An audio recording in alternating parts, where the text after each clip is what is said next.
Welcome to the Rim Break Rodeo. We hope this video helps. You start by choosing the TTS approach. A neural model gives natural cadence, while simpler engines are faster to run. Record a clean voice sample now, aim for 10 to 30 minutes at 44. 1 kHz mono, and keep peaks near -6 dB so training has headroom.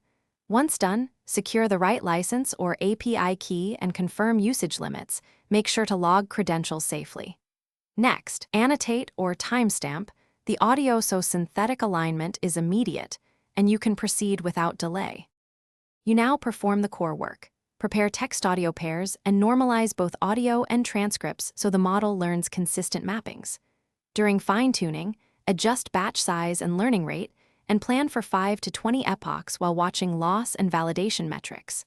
Once an iteration completes, run incremental tests with short sentences and varied intonation to evaluate prosody and clarity. If latency matters, measure response time under target hardware. Make sure to version checkpoints so you can roll back to the best-performing snap. You deploy the model into inference once checkpoints are stable. Containerize the runtime, set concurrency limits, and enable caching for repeated phrases to cut latency.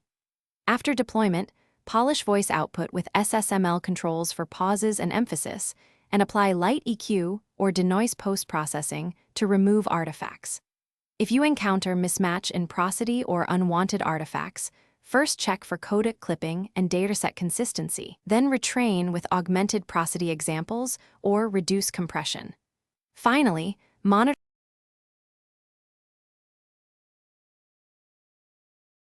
Thanks for watching. Consider subscribing if we helped you.